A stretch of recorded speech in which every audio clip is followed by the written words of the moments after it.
Last year, I had the privilege of being down here in Florida to debate Rabbi Silver. Tonight, it's Rabbi Gold.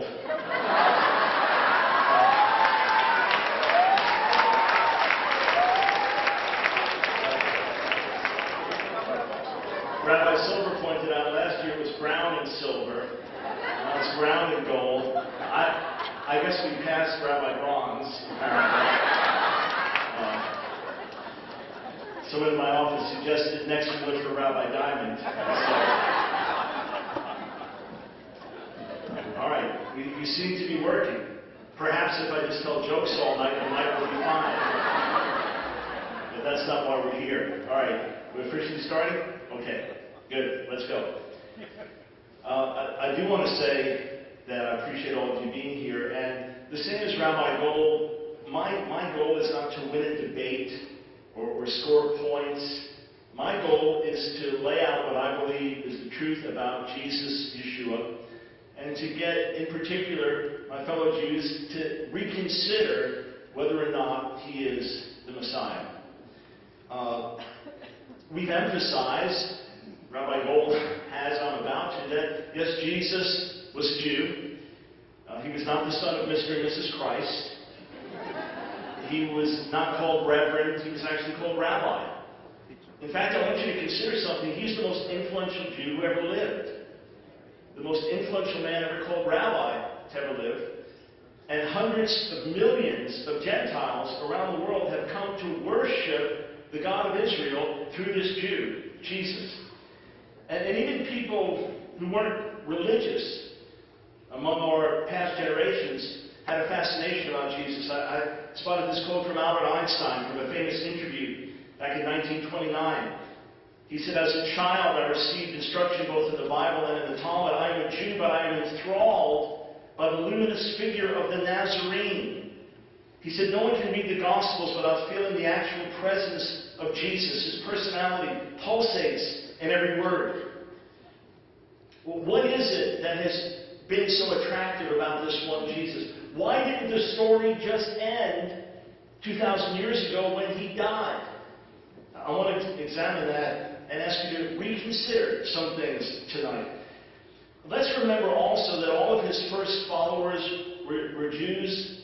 His mother was named Miriam. You may know her as Mary, but her name was Miriam. You've heard of St. Paul and St. Peter, both Jews, Shaul and Shimon Kepha. And the first thousands and thousands of people who followed him were Jews. And today, between 1% and 2% of the world Jewish population actually believes that Jesus, Yeshua, is the Messiah. Highly educated people, people from religious backgrounds, non-religious backgrounds. You have to wonder, what is it that is so attractive about this figure? Now, to be perfectly frank, through much of history, the church, the professing church, those who claimed to be followers of Jesus, drove Jewish people away from him, offered them baptism or death. Without anti-Semitism in Christian history, you couldn't have even had a Holocaust. So many professing followers of Jesus have terribly misrepresented him. I say it's important that we reclaim him for ourselves as Jews. So let's consider some things. He's the best-known Torah teacher of all time, the most influential rabbi, influential Jew who ever lived. And interestingly, many Jews who come to faith in Jesus before that time were completely assimilated. Were completely lost to our people. I've watched it in front of my eyes in our generation.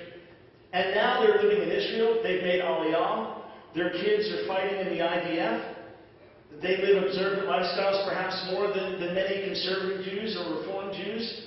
Because Jesus, Yeshua, has reconnected them to their Jewish roots, has reconnected them to their national heritage, has given them a sense of solidarity with the people of Israel. The great objections that have been raised, classic objections that Rabbi Gold articulated so well, I will address in the rebuttal time. But obviously I want to lay out a very different perspective about why Jesus is the Messiah and why it is right for us to follow him. And by following him, we can fulfill our mission as Jews to bring the kingdom of God and to extend the kingdom of God. Perhaps you have been told about the fourth quarter of a football game, and this is what happens in the fourth quarter of a football game, and you show up and it's the opening kickoff. You'll say, I guess it's the wrong game. No, it's the wrong quarter. The scriptures lay out some very fascinating texts, very fascinating principles that were not addressed by Rabbi Gold. Without question, he made reference to some of the beautiful pictures found in Isaiah 11 and Isaiah 2 and other passages, how there will be peace on earth and no more war, and the knowledge of God will be universal throughout the whole world. He laid that out very clearly, but there are other things that distinctly speak of the Messiah's mission. And here's what's so fascinating. That servant of the Lord, who is mentioned in Isaiah 53, is mentioned several times before. Sometimes speaking of the nation as a whole, and sometimes speaking of an individual within the nation who will fulfill the mission of the nation. In other words, just like in the Olympic Games, when someone from America wins a medal, we say America won another medal, and that person stands up on the platform and they play the American national anthem. A rare time when Israel wins a medal, there's jubilation. Israel won a medal because an athlete from the nation accomplished something. In the same way, Messiah fulfills the mission of Israel. So as we begin to look at these texts, not just one, not in isolation, but reading several one after another, in Isaiah the 42nd chapter, it tells us that the servant of the Lord has a distinct mission to set captives free and to make God known to the nations.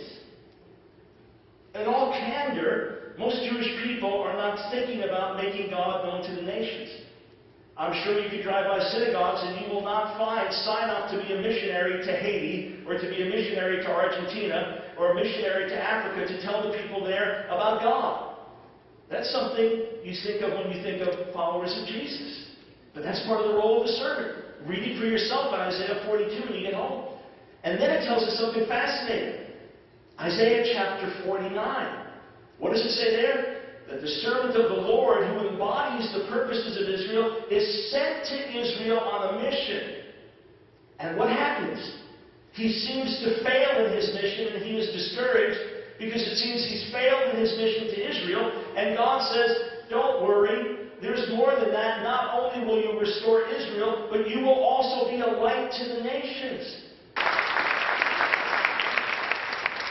Thank you, Eric. And I want to thank Mimi and Michael Kleinsober for putting this together, and Dr. Brown for coming down. We can talk to each other. I also want to welcome, first, my wife is here, Evelyn, and my daughter, Eliza, and a number of people from my congregation are here, and I thank you all for coming. And in truth, I feel a little funny being here. Because usually when I do this kind of debate about religion, I'm on the same side as the Christian speaker. And on the other side are the Richard Dawkins of the world and the Hitchens of the world, and those who are going to deny that there's a God and deny that life has a purpose and say that it's a universe that happened by random chance. And I argue there is a God. And there is a purpose. And human beings are created in the image of God, and they have a purpose here. So that's the side I do, and in all honesty, I agree with Christianity on that point, and